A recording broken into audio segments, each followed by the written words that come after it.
as usual, like the best part of the pod happens off the camera, and you sit down and you're like, oh wait, it's like no, that was the best part. We gotta like start miking up in the elevator on the way up here into the loft before we shoot.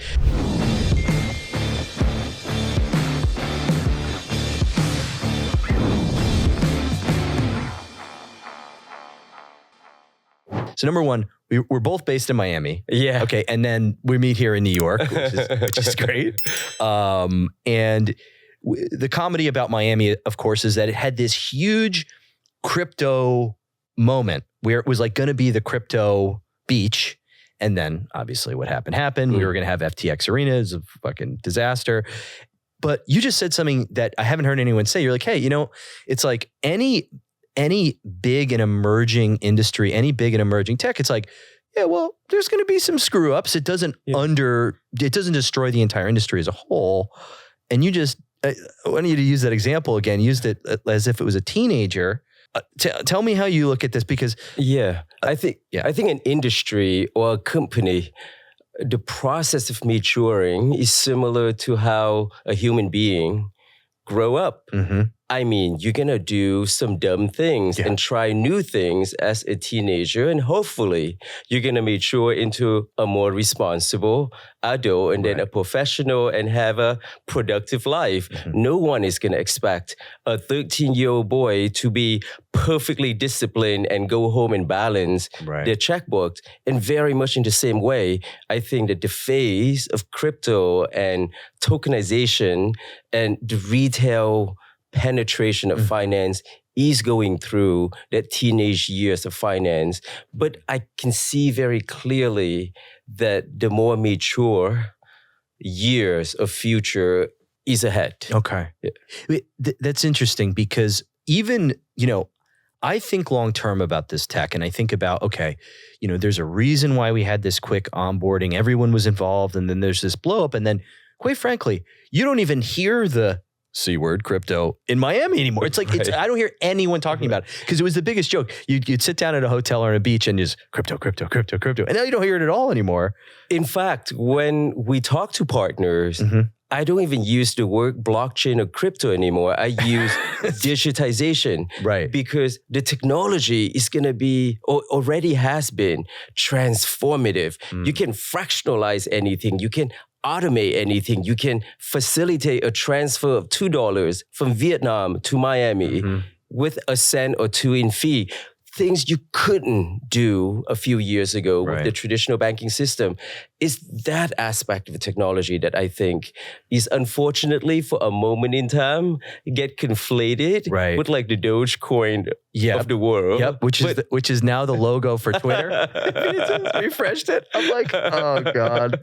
Maybe Elon is going to be single-handedly bring back the retail enthusiasm for meme coins again. Yeah, the pump and dump coins. Elon's got our backs.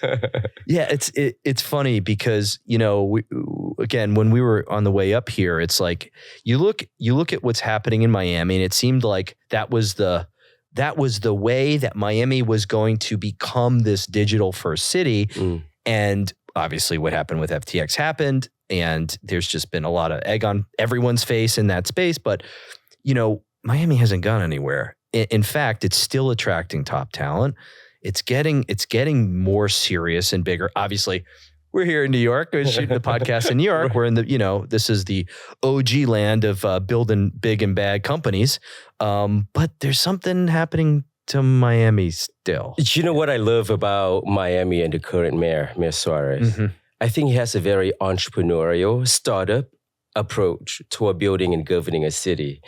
And an early stage investor investing into a founder and an early stage startup, most know that there are going to be changes. The startup is going to pivot.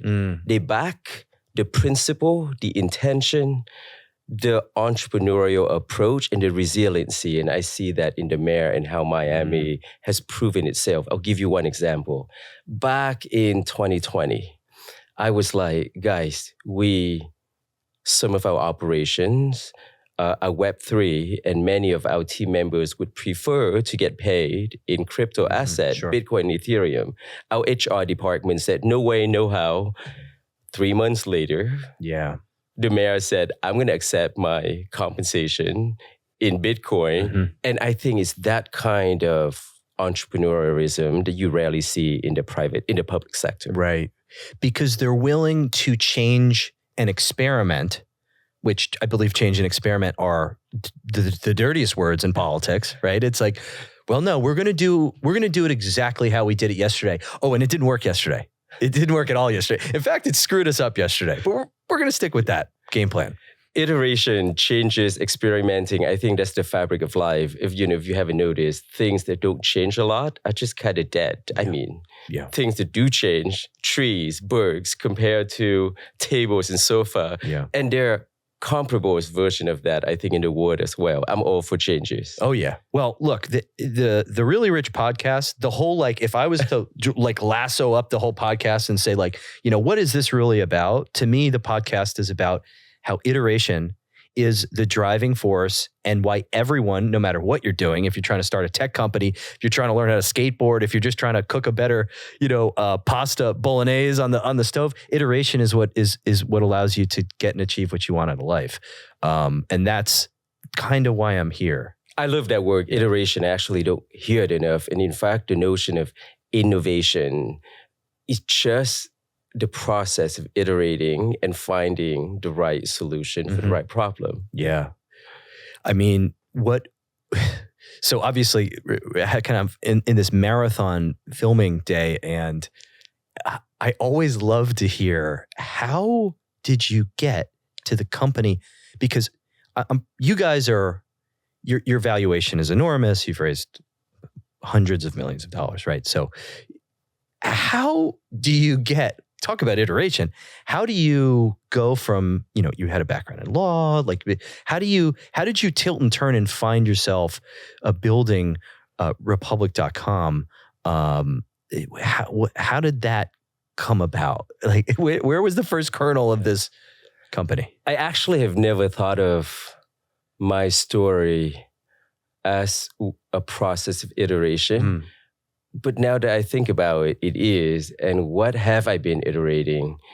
I think personally, iterating to find something that I find meaningful and worthwhile to do and spend my life. So I started out as an attorney. I was at Goodwin, and it was fine. But after 2 years, I was like, all right, this is not for me. Got into finance, got into academia. Each and every single role, it was about, am I feeling fulfilled? Am I having fun? And once that stops, some people just stay there and get the golden handcuff, and you have to pay for that bigger and bigger mortgage, and you're locked in, and next thing you know, you're like 75 and regret. And you say, hey, remember all those dreams I had? I didn't accomplish them. So what seemed like a very ADD approach toward a professional life, or the lack of building a long-term professional life, I think for me, was just the process of finding something that I can relate to and feel meaningful doing. And I'm very lucky that once I chanced across the idea of Republic, and it was both a function of chance and a function of intention. Okay. Because if the law didn't change in 2016, couldn't possibly launch a business model at Republic. Right. And if smartphones didn't exist, also not feasible. Right. So all of these things coalesce, and I think life and quote unquote success is a function of being in the right time, being in the right place, rather than a spark of ingenuity, in my opinion. It's funny because sometimes the spark of ingenuity, it's the wrong idea, but it got you on the road. It got you up. You're off the couch now. Yep. Okay. That spark, all right, blah, blah, blah. It's like, wait a second. This is the wrong idea, or the market doesn't respond. You're like, well, I'm still standing. I'm still working. So let's pivot and change. So I have to ask this because was Republic, when you had that kernel, was it hey, I can legally do this now? Or were you like, I know that founders who don't have access to VC, and there's this fractionalized everything, we can crowdfund everything. Yeah. So before Republic, I was on the early team at AngelList, Okay. which was the platform and is the platform that allows for rich, not super rich, Right. some, but for people of means, Right. to invest into tech alongside VC. Mm-hmm. Like say Uber raised the very first $1 million from a bunch of high net worth individuals Okay. in AngelList. Only for high net worth though. Okay. So at that time in 2012, AngelList was lobbying the Obama administration to change a body of law that's been around since the Great Depression. Wow. Okay. So after the Great Depression, you got to be a millionaire to invest in private assets. And that changed in 2016. But it was a very intentional effort in working with the government to get that done. And the reason for that is because back in the day, with the market's going one direction, everyone's saying, pull your money into grandpa's railroad stock, and then everyone gets wiped out. And so that law comes about. Yes. Now, but to be fair, as often is the case, lawmakers just put in place a body or a parameter that they think would fix it. So I'll give you an example. You can add on restrictions. You can add disclosure requirements. Okay. But it makes no sense that a 85-year-old teacher who has been saving their entire life and is a millionaire would somehow the law presume that to be more capable and more sophisticated than someone with a Harvard MBA, student debt, and working at Goldman Sachs as a second-year analyst. Right. Two different millionaires here. Well, the other one is not a millionaire because between that and everything else, it would be negative net worth. Okay. And that person, that Harvard MBA, Goldman Sachs analyst, would not be able, before 2016, to invest $10 into her classmate's startup. Right.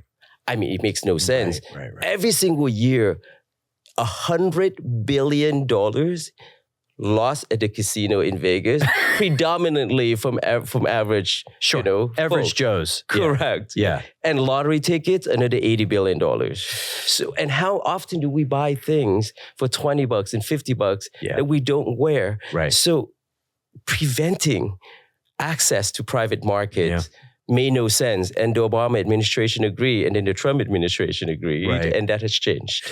Well, it thwarts innovation from unique corners of the world. Right? Because, the people that are the outsiders, not the guys that are the YC alum who have the pedigree, they're like, how the fuck do I raise any capital? Right? How do I have everything else. How do I get the money? So was your first iteration for Republic.com as it is today? Like, did you start, what was the MVP? You built this marketplace? How did you start with this product? So when the law changed, I still remember in May 2016, that's the first month that you don't have to be a millionaire to invest in private assets. We launched the platform, went out there, curated 4 startups that we found to be promising. Okay. But also the startups had a story, a mission that we think resonated with the general public. Okay. So that behind a computer screen, someone can look at this and say, hey, someone is selling a fabric that repel mosquitoes without damaging the body of the child if she was pregnant. And as it turned out, these things really were successful on a platform like ours. Right. Because we're a product that might be huge upside opportunity, but with perhaps maybe too technical or something, 3 or 4 levels into an engineering process. It doesn't have the same level of appeal on a platform like Correct.com. Because for the retail public to invest, it's both with their heart and with their head. And the smaller the amount, the more relevant, how much they relate, how much they resonate with what is being built. Okay. And the smaller the amount of money or the minimum investment amount, it's less about return on capital. It's about being a part of something that you care about and hope that there's an opportunity that it works and you get something out of it. But it's about learning, about belonging, about things that makes people happy or unhappy. Right. And we were goofing around before. It's like what we saw with NFTs was they tried to tokenize the upside in the club, and things went haywire with NFTs. But what didn't get lost or pulled from society is the idea that I believe in this thing. I believe in this person. I believe in this product. I believe in this, I don't want to name a specific spreadable, product. I don't want to name any things because I know a couple products on your site. And this is a vehicle for me to do it. And on a regulatory level, it's a lot safer. Yeah. Can I give you a hypothetical scenario that hopefully one day won't be hypothetical? Okay. You have tens of millions of fans who love your show, I'm one. Imagine next month you decide to raise a certain amount of money and you tell everyone, I want to pay back 10 or 20% of my revenue every single month back to this batch of investors for 3 years. Right. So now all of a sudden, you allow people, let's say 1 million of people to come in. And in addition to issuing a share, they get a unique NFT that signifies that they're an investor in Mr. Crown. Yeah. And when they go out to brunch, they turn up their phone, and all of a sudden, a bunch of friends would be like, "How did you get in early?" Right. And they can buy and trade these securities. Right. I think it's a whole new batch of belonging, of a way that people flex and showcase their affiliation, how they fit into different pockets of society. Sure. Well, yeah. I mean, I'm on a very personal level, right? So I run my content business one way, and I see how other folks run their content business. What I see creators have is they getting to the next level, it takes capital. They need capital to rent the studio space. They need capital to get the best video talent and the new gear and equipment. And so sometimes the difference between a creator continuing to grow and prosper is a matter of capital, especially if you're in, I'm in the financial startup niche. So, it's nice to find great partners like, Republic.com. But if you're in a further out niche, you might not have brand partners ready to help out and lend a helping hand. And you might you don't know how to go directly to your audience. So, you describing creators like companies or like funds, I think is really, really interesting because they're media companies. Media companies need capital and media companies throw off cash when things start to work out. So I'm very interested in this. I've heard many people pitch this to me the wrong way with different types of the same old memberships and this and that. It's like, well, people want a little more than membership.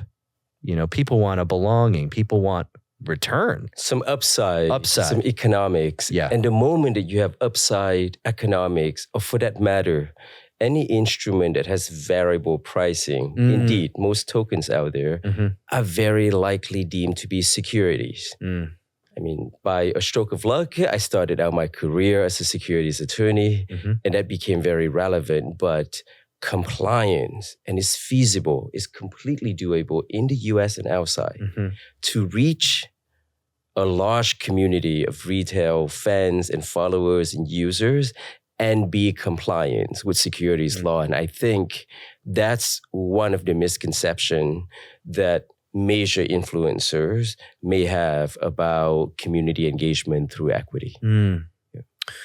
Well, it strikes me like a cleaner way to pull this off.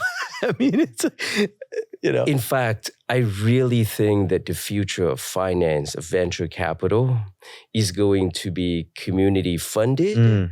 And if a business has a community, that community in time will come to expect that they get a little bit of an upside. Yeah. Otherwise, they may switch their allegiance and go to a different business. Right.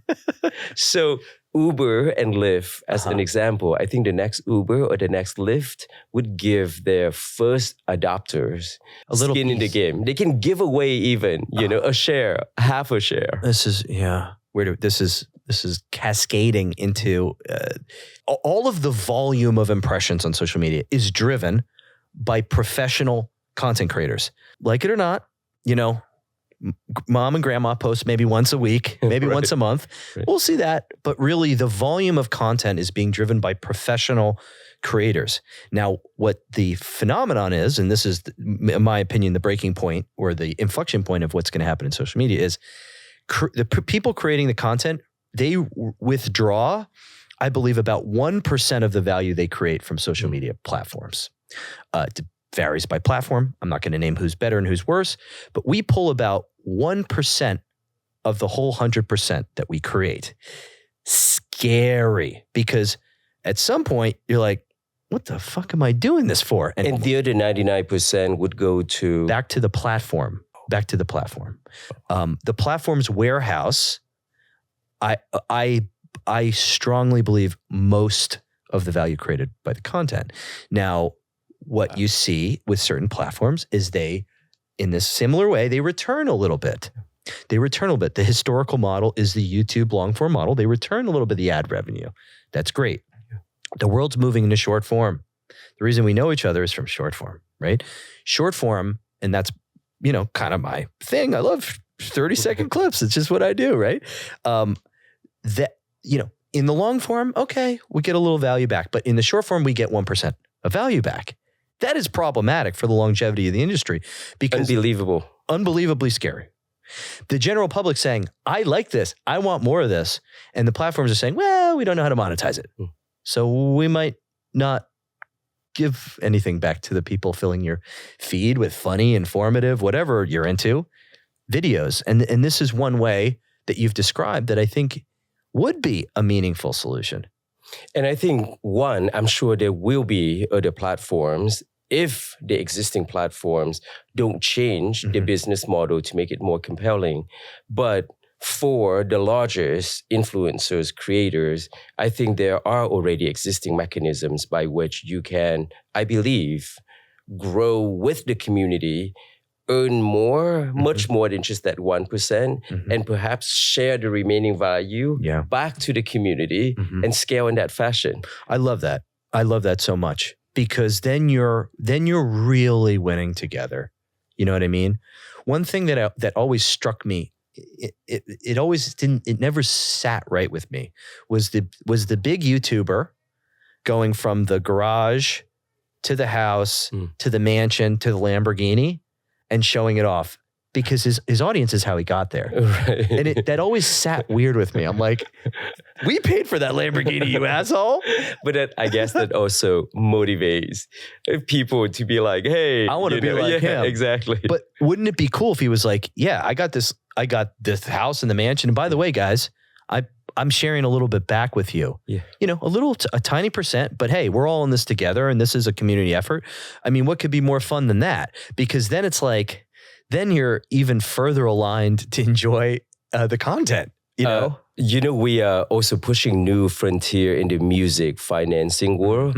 And there's a parallel there because the studio would take 80%, sharing 20% back to the artist. And we launched last year the very first song by Lil Pump, the rapper, whereby he raised $500,000 from his fans and he pays back a percentage of his earning from that song back to the investor while keeping the rest. It's an example of everyone winning and either reducing or cutting out or changing the model of the middleman keeping 80% or more. Right, because we're getting frictionless in so many different areas. I mean, look, I'm thankful for the frictionless ability to deliver what I do to a wide audience. That's incredibly valuable. But again, one part of the business has changed light years and the other part of the business hasn't yet. Right. It's kind of like, that awkward moment when Spotify came about and musicians were like, wait, hang on. Like, we're still over here. It's like, when Metallica was like, we're not going on Spotify. They're like, oh, well, you will eventually. Yeah. That's why I'm actually so excited about the near-term future for the world 2 years, 5 years out between blockchain, AI, and the world of social media converging. connectivity, The trifecta. speed of transfer. Right. And I think you're going to naturally, a more connected world, it's just going to build a more resilient economy. And that's why you haven't seen another major tech crash since 1999 and 2000. So in very much in the same vein, I'm no financial advisor, but I'm actually less gloom and doom about the next 12 to 24 months than, many perhaps folks on Wall Street. Yeah. I'm on your side there too. Because what happened was a scary thing and an incredible renaissance. It was like crypto, blockchain death, and then like 5 days later, it was like ChatGPT, like, hey, we're going to be fine, everybody. And now everyone's building something on the back, including myself. Everyone's building something on the back of OpenAI, right? And then we have, in my opinion, we have an equal amount of psychotic amount of value to society. Disruption for some, definitely. But as a whole, better. I have a very rosy opinion and picture of AI enhancing all of our lives, allowing us to work a lot less on things we don't want to freaking work on anymore. I mean, oh man. I would wish to go back in time and be a college student right now, because all of like the literature classes or whatnot, take-home exams or ChatGPT. Yeah, exactly. I just asked someone, ChatGPT 4, to summarize War and Peace into a 10-line poem. Okay. And it was incredible and was done in like 20 seconds. Beautiful. But other aspects are not replaceable. Human emotion, psychology. How do you operate in the world and read headline news and hear about OpenAI? But imagine if you can have $1 stake in it, or a new song, music, no longer consumption, but being a stakeholder. I think that kind of a sense of belonging, well, that's biological human needs. And so for that reason, I think finance, our world is going to be improved, but cannot be eliminated by AI or technology. Right. Well, the way I like to think about AI is it opens you up to do more thinking and less doing, because that's very democratic, because when anyone can be an ideas person. Yes. Execution sometimes requires certification, a fancy degree, maybe an MBA, maybe this, maybe that.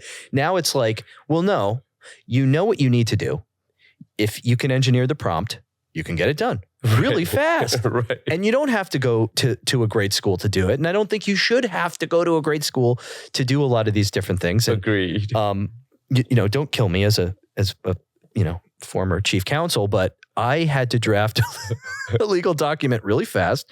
And ChatGPT drafted me a beautiful legal document in 30 seconds. An actual agreement? An actual agreement. Wow. Yes. Done. Was it a lease agreement, a contract? That is incredible. It was the agreement that I sent to everyone to come on this podcast. I love Seriously. It. No, I love it. I think that's incredible. Yeah. And this is the first time AI has been a thing for like a decade, for 15 years now. This is the last 6 months, the very first time that AI is relevant to an individual's daily life, whether you're a professional, a student, doesn't matter. Right. Maybe not yet my mom. I don't think she's using ChatGPT just yet. Wait till it's, I think it's already as an app, right? Yeah, it's unbelievable. So what happens as we move into this AI world with Republic? Do we start to see different types of business flowing onto the platform? What does that ecosystem look like? Because, I've been close to your product, haven't been close to your product yet as someone fundraising, but I feel like by the end of this podcast, I'm like, yes, this will be I think this will be the third time right at the end of the podcast. It completely drastically changed my life. But yeah, what do you see happening in your space and on Republic? Looking out, I think 5 years to 10 years, I think every consumer will become or very familiar with being a stakeholder and an owner. So let me just walk back a little bit. Say my family immigrated from Vietnam. So when my parents were in their teenage years, people then didn't buy anything that wasn't produced locally in that very village. Now, obviously, in one generation, everyone around the world, 99%, I'm sure, or 95%, consume things that are produced globally. Right. From China mainly, Right. but also everything else. So everyone becomes a global consumer of things. Okay. But almost today, 2023, almost no one, I think it's a a fraction of 1%, who actually own and have a stake in things around them that they care about. They can buy things, but they don't have they're not a stakeholder. And I think that's about to change drastically. So that notion, to be more specific, I can very easily envision the world whereby in 3 years, you check out of your Amazon shopping cart. Yeah. And there's a button underneath each some of the items and say, do you want to invest in this company $100 in addition to buying this package of beer, craft beer? Right. You do that, sign a contract, and they say powered by Republic. Right. And there's a wallet on the Republic platform. They pay out some 5 cents, $5 a quarter from your $100 investment. Right. And that's the relationship dynamically between consumption and investing. I have no question that we're moving toward that future rapidly. Yeah. 5 years, 8 years, 2 years, time will tell. Well, number one, if that's a place that we find ourselves in 5 to 10 years, that's the rosiest thing I could imagine, because you move from a consumer to an owner. It's always better to be an owner than a consumer. It's better to own the farm that you get the vegetables from, and it would be an incredible, and it would make sense, because as things get fractalized and broken into these little pieces, ownership is more easily transferable in tiny little slices. Exactly. And so people can accommodate, can afford to learn. So that future, you're going to see a lot more from not at all rich to kind of rich, and then moving from kind of rich, and then rich to super rich. So in the long run, it's going to feed into, your rich versus super rich. Right. It becomes a skit. The whole thing becomes a skit at the end of the day. But the reality is that people generate wealth, right, by and large, by investing, by owning. Right. And you got to learn that by getting in, by actually doing it. You can't read a book and learn how to bike. Right. And yet we assume that people should read books and then just dive in and invest $10,000 at a time. So luckily, I think technology, legal changes, and social media, how people connect with one another, will, in one generation, change how people's relationship with money evolve. Right. Well, if we just look at the things for the people that are saying, I don't believe in this at all, let's just look at the things that now we are fractionalizing, right? Uber's the most obvious fractionalized usage, right? You don't really need a car anymore. You can rent one.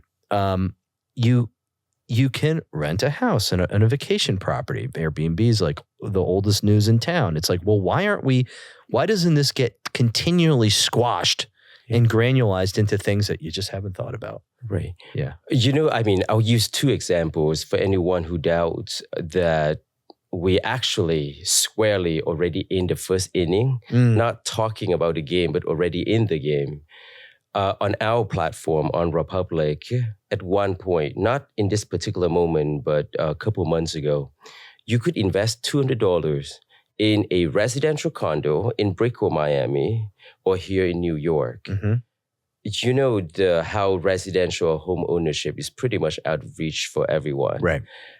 When we enable that, you saw a great volume of investors on the Republic platform who had never invested in startups because they don't get the whole binary thing. But now they know that, hey, if I put $200 in a condo in Brickell, I'm never going to lose all of it. I understand real estate. Yeah. And only now that that's feasible. And the second example is one of my nephews is in middle school. Over Thanksgiving, he's on his phone. I'm like, Clayton, what game are you playing? He's like, no, Uncle Ken, I'm trading. I'm like, what are you trading? Crypto.com. What are you buying? Cosmo and Solana.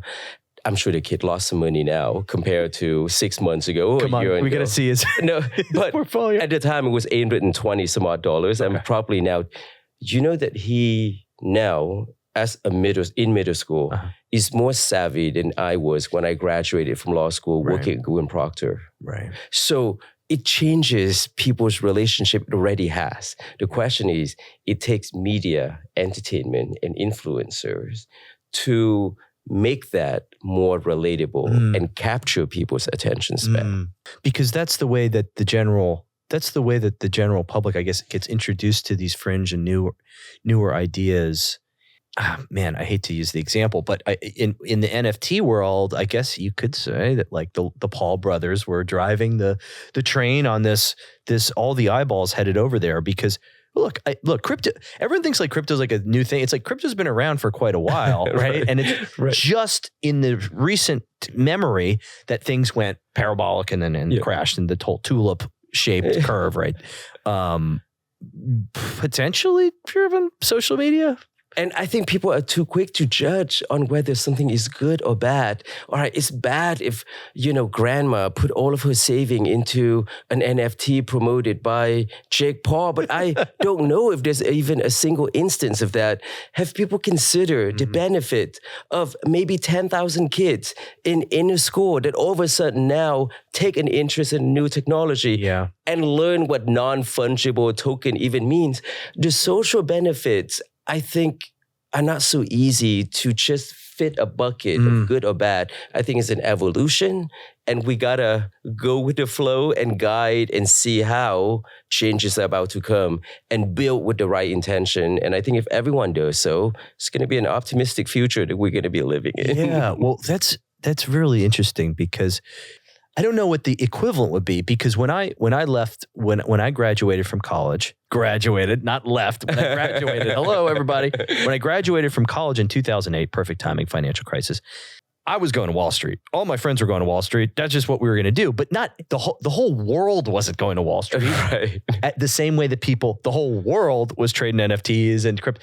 So in a way, it's like, oh, well, as sad as the story ended up for some, what we've done is we've created a generation interested in new technology, willing to experiment, where you're like, hey, it is cool that my nephew is trading on his phone instead of playing Farmville. You know what I mean? It's like, 100%. This is pretty cool. And I think a lot of it is about education and who can get the attention to get a message through better than creators and influencers. I read somewhere that people's attention span, not your followers, but generally, of course, people's not my attention followers. span. My followers' attention span is hours long, guys. Stick with 9 seconds is what I heard. By the time you're done with saying simple agreement for future equity or equity crowdfunding, you're already done. Yeah, you're out. So it takes a joint effort by different sectors, influencers and media, to provide the right disclosure. To give you an example, I guarantee you, one message from you or from Beyonce saying that, hey guys, if you invest privately, don't invest more than $20. You're going to reach far more than a firm like Republic or even JP Morgan running billboard everywhere. Right. It's just the world that we're living in. Right. So how do you inform people to get in and learn from their mistake, but at an amount that they can afford to lose? Ken, I wish I met you and sat down with you before I created some campaigns for your company, because I'm understanding what you're doing is a lot deeper than a marketplace of startups and chopping this up into being affordable. It's a lot deeper, and there's a lot more emotion that's driving this ecosystem. And I believe that you're tapping into, and the wave is just building. We haven't even seen what's going to happen here. Can I tell you a personal story? Yeah. When I first started at AngelList, this is 2013, I made my very first private startup investment ever. Okay. It was in a company at the time was valued at $200 million. 3 months later, it was valued at $3 billion. I was so happy. And then a year later, it went bankrupt. That was also the largest investment that I've ever put in a startup because I didn't know. Right. It was also the best lesson that I've had. Had I waited for another 10 years to make that first investment, it would have been 20 times that amount. And I've learned how to diversify since.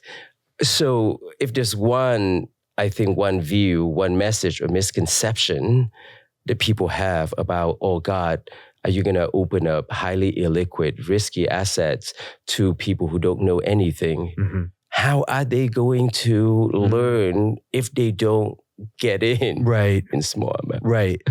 And create an environment where there's a story, where the products perhaps have a simpler structure that you can learn, where you don't need to be poring over, scientific journals and reports to understand what this business is doing. And if they have gurus or advisor that they trust. Don't point at me when you say guru. No, I'm like, I don't know about you, but let's say me, I consume craft beer and I think that I am more informed about that sector, say, than my mom. Uh-huh. And if someone like my cousin who doesn't drink beer at all and knows that I know the space and she follows my investment, diversify into 50 craft beer brands, I guarantee you it's going to be better than if she randomly picks 5. Sure. Okay. So over time, the ecosystem will emerge so that people can follow influencers, creators with subject matter expertise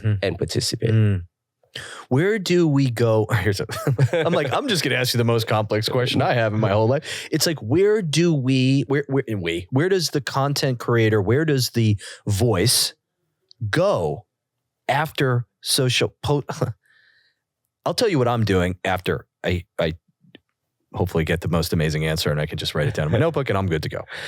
Where the heck do these people go? Where do the big creators go? Do they start creating their own private platforms and private environments? Does social media capitulate and start sharing more value back to the creators? What the hell happens? I don't know what's going to happen. Do you have an idea? If I do know, I think we should launch a new Facebook, a TikTok, or YouTube. And we're definitely cutting that part of this out and we're going to... Nicholas, I think that up until now, those with a following, influencers, creators, the primary way of activating that following is through commerce, merchandising, either content or actual things and items. Yeah. And only now at the very beginning, we're at the beginning of a time where that following can be harnessed to actually deploy capital into changes, into technology, into movement. I think money is energy. It's like casting a vote. Yeah. And so in that way, whether you're an artist, whether you're an influential podcast, personality, the ability to become a new brand of venture capitalist, I think is something that you're gonna see a lot more influencers entering into in the years to come. Right. Yeah. This podcast is near and dear to me, guys. I'm like, because I'll tell you what I'm doing.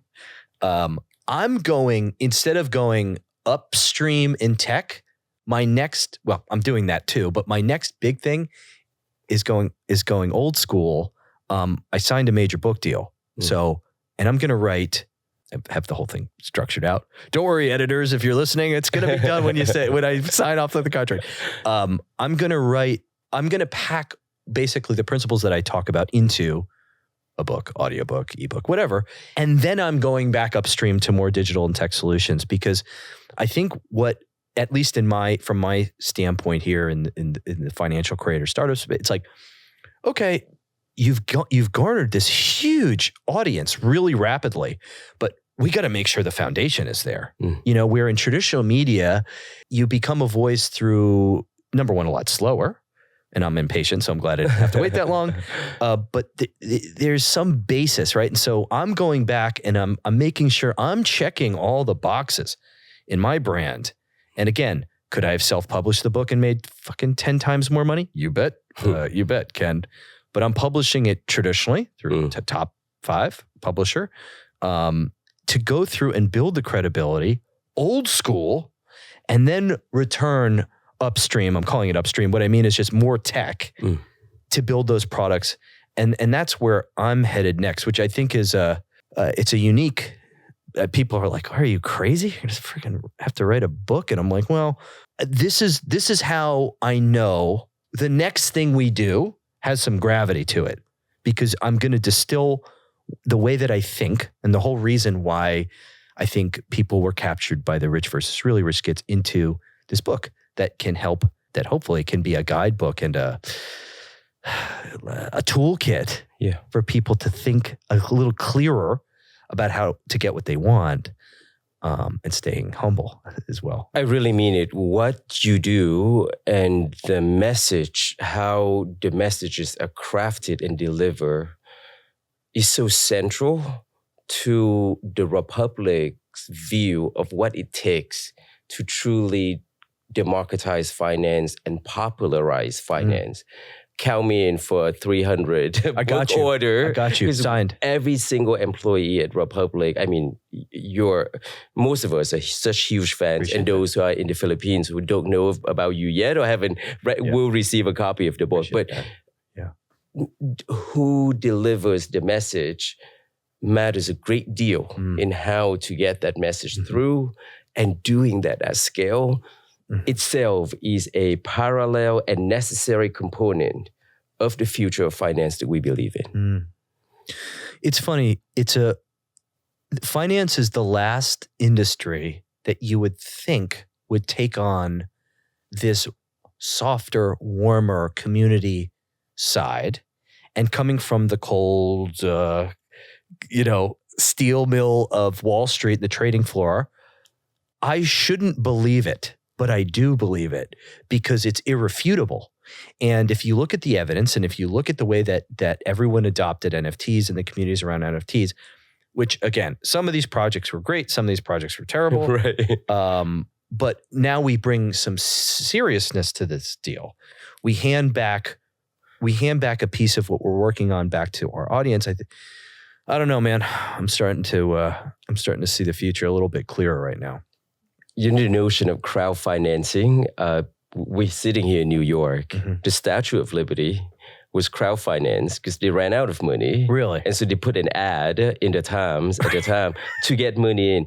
Do you know what? I didn't know that. The first rounds of businesses in Chinatown, in Little Italy, most of them were financed through the community because the banks didn't lend to immigrant communities. So after church, people literally sit together in a room, put the idea in a hat, and then whoever wins the draw would receive money from that community. Yeah. And based on social validation, that they wouldn't just run away with it. Right. But so it's just coming full circle in a much more interconnected world. So the community can be 18 million followers, or can be the entire soccer fandom of United Manchester, Manchester United. Right. So the principle's the same. Exactly. The principle's the same. We want to belong. We want to cast our identity with things that we care about and share in that success. Yeah. I think that's a human nature that's not going to go anywhere. Sure.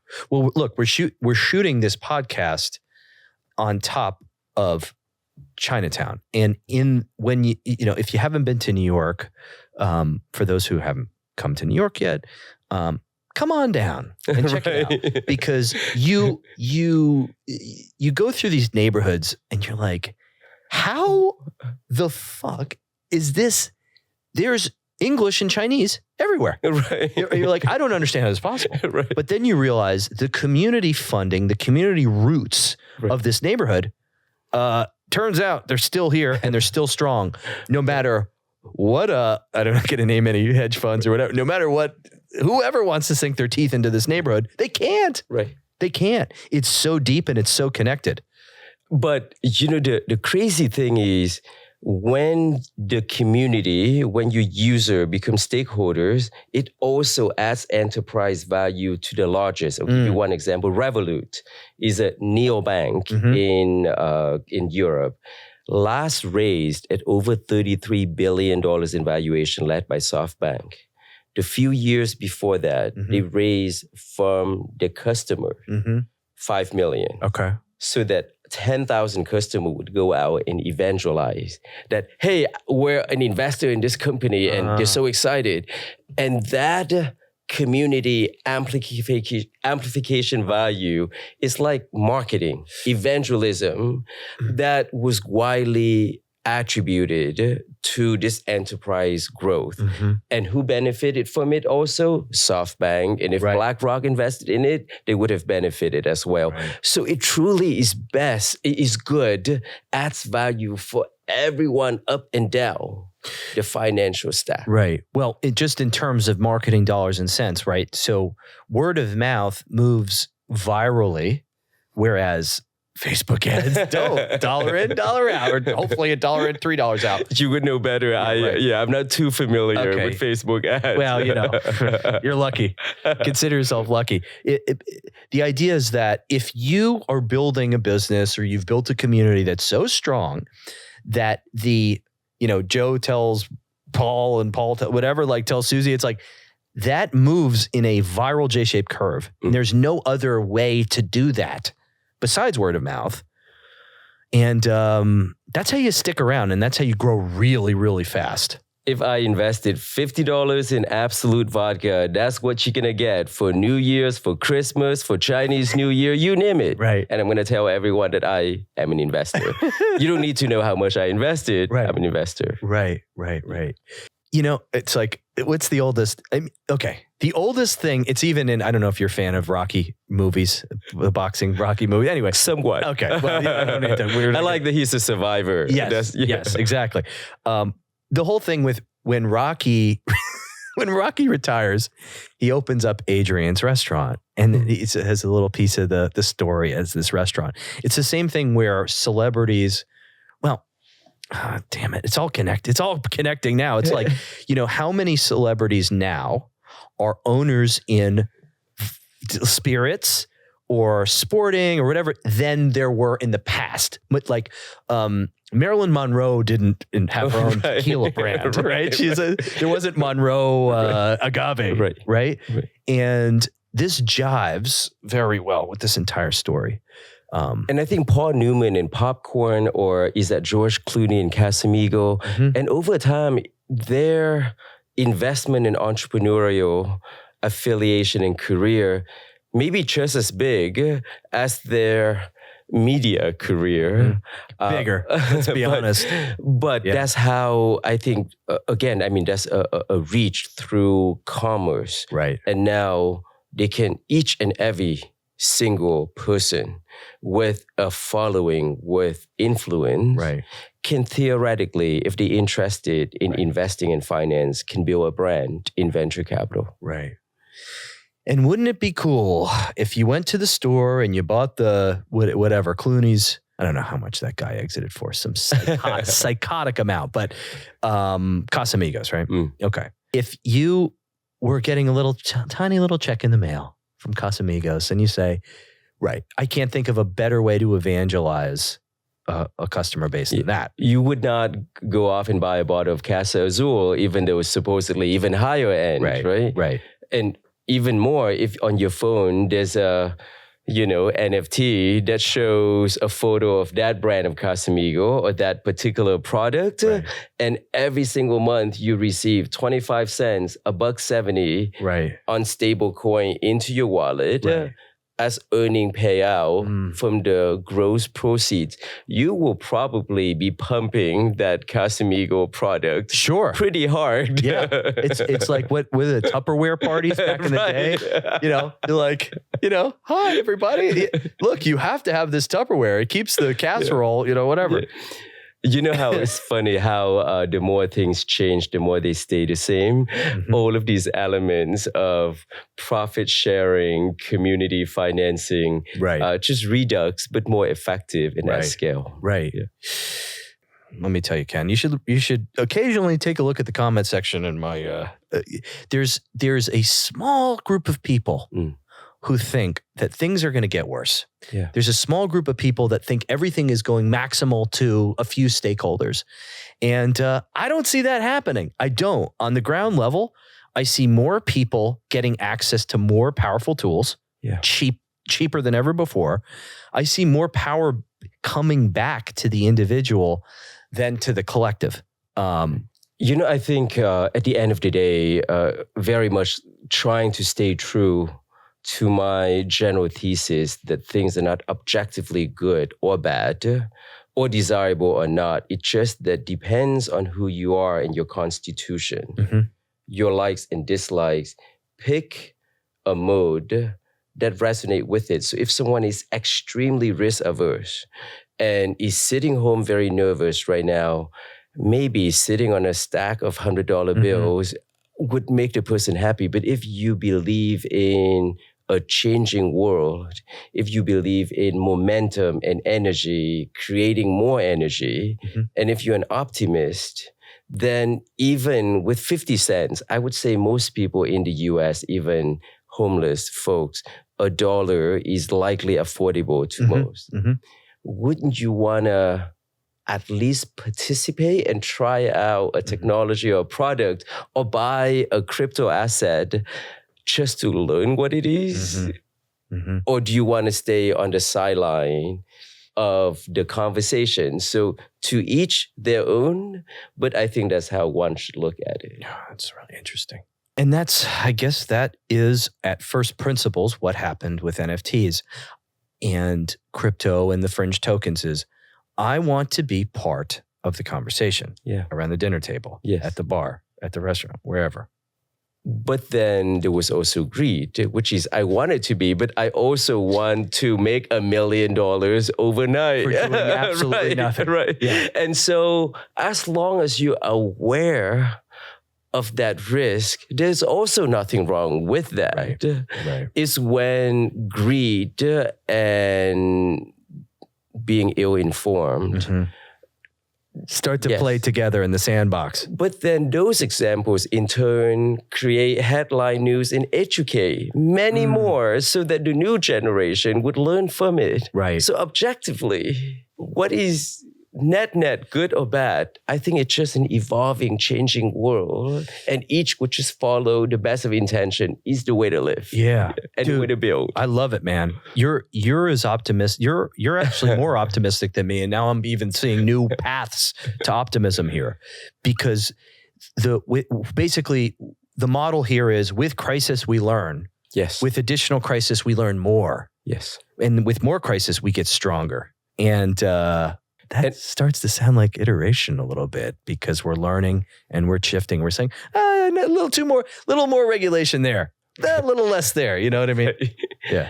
And I think the best way for me to live positively is keep moving forward and don't look too much. You look back in the past to learn, but not to dwell on it. I'll give you an example, and I think my heritage a little bit. Vietnam was a country of war. There was more bombs dropped on a country the size of California than all of World War II combined. So, and now Vietnam is one of the fastest growing economy, probably the number 1 or number 2 US ally in the world. And the only way is, all right, things happen and you learn from it and you move on without, without dwelling, getting entangled in it. And I think that's my personal philosophy on building and investing and living. Yeah. It's learn, travel light, right? And keep pressing forward. Exactly. Man, I wish I could sit here and talk to you for another 2 hours. This was a lot of fun. I'm gonna hang out with you in Miami. That's for sure. It's such an honor to be here and to share some perspective. I can't wait, dude. Many more. See you again soon. Thanks for coming on, Ken. Thank you, Mr. Crown. Got it. That's the pod, guys.